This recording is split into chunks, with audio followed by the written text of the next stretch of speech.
Adofo Kristo mu nyame asomdwe ne nadoye ne tumi a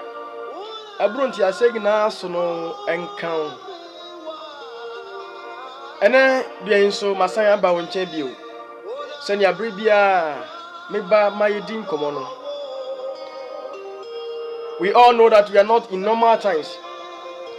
but because Christ is in us,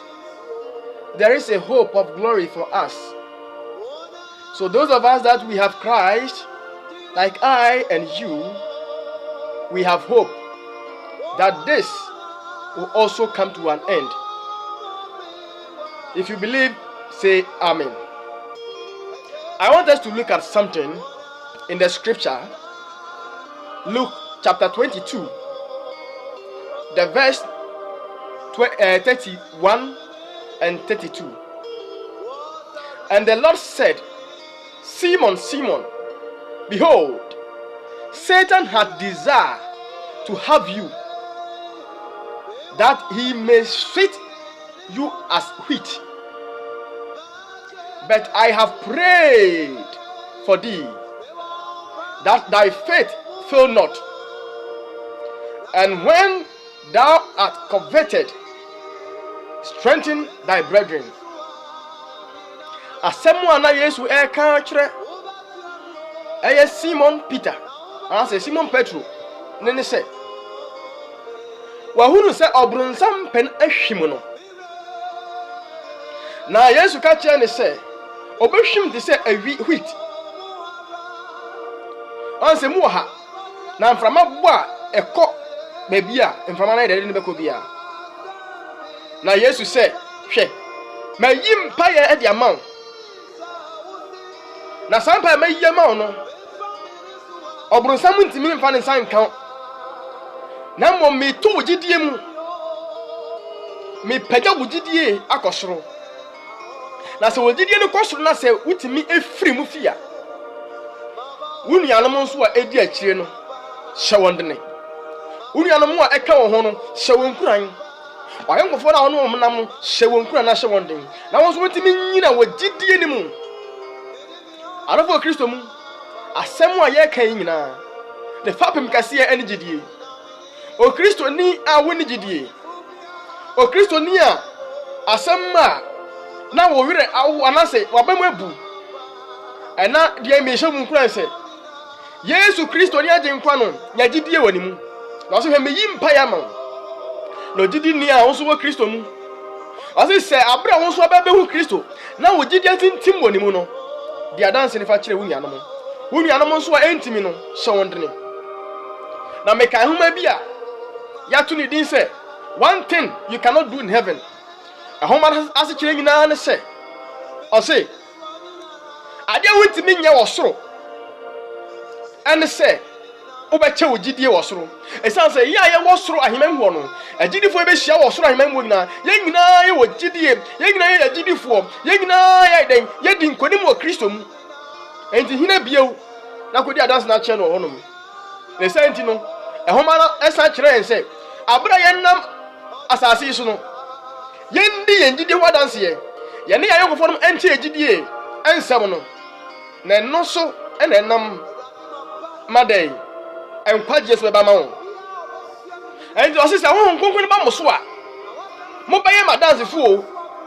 efri den Jerusalem Judea Samaria ni ko poma asase ya no enti no Kristo ni adofo a wo Kristo mu ye nche ye gidie abri bia so ye mompa se ade betu ye gidie mu esanse ebri ye ebrebone emma wona wonyina yiye o se ne ye ne se ogina ho no onhwe ne ho yiye na wanhwe ase enti se ye wo se ebri die oh me die hwere nyame a kosoro bompa ye se urade nkoso anto gidie mu esanse obronsam pe nipa amenen na okinkan adi sam homa na Revelation etie ye dum yensa no ne yi mu ye asona o kire yense abra obronsam tumi die ne nyema nyina ne saka ye no odi ma wiaso sidifo no oso mfa me di akon na oni agidifo na ye den embeko wanka so ni wiase fo meko so oni agidifo na agidifo ono mbeko no ne bota kese wo agidifo ntokwa no so de se obedi wo so nkonim anu di no okubi da ho mayen na yahu ode ntumi nko yenyansa ntumi nko agi se Kristo no ara enti wo se hwe obronsam pewa wiawo no behwim se awi na so hwim a ebeha ne senti no mayi mpaya ma me bom mpaya ma se wo gidie betintim ene de yi me so meyi mpaya ma se awurade akwa se me ene de so me no ka se se wonso awurade nto gidie mu awurade ma wo gidie enkosoro awurade enkanya wo gidie na wan hwiase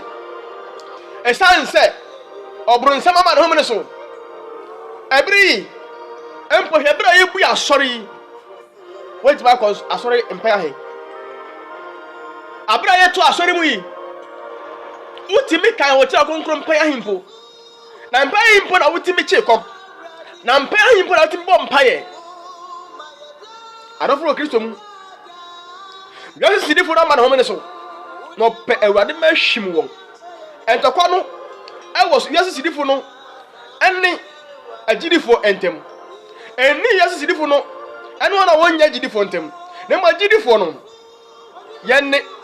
ne botaye ena no pay ewiei enyumire me mpa ne se obosam botaye no erenkan obosam timopo no awofa ho no erenyina o se hwe na Ahitofel nanka oye David ne futufo kase pa ofi David nche ko kan David ba Absalom ho so obepam se oye de obesai David obekum David na bra Ahitofel emma aye David adwen bi se onni so nanka onfa se ne ja no David anase Absalom amfa sasem no na ye Ahitofel ya esanse obi biara nya ne sada ne nsem o kan nyinara ye di so na asisa no ehye no ne senti no Ahitofel ekun ne ho na gye to liya nkwasasem ama okun ne ho anadua yi menya Kristo ni Christ wo homayen Christ edimayen yen ko so ane ni nkita ho namna ye bro nanso sorry gina nanso ase ni pe okra ne pe nanso den namno na den ayemro e ma sa asemi enhye wutrim na entina se namna ayemro de nanso sorry gina nanso abra ni pe hina ga se biase aye den no ye de beka se biase nye den mai ase let the poor say I am rich aritino enabia yi unya hiani enabia yi unya hiani o na Kristo ne wo kamafo ono de ma ono oide osiesie de ma mempa ebo ne se Awurade be ma wo ne enda akoma pon so a wo hwe no Awurade be yi ama wo na se wonsa ka wo boma ka se Kristo na aye onyame kopon na aye aye Awurade nhyiraw na onti na nim nkyiraw na onkanyaw na wogidiem entimintintim wonimu ene da amen.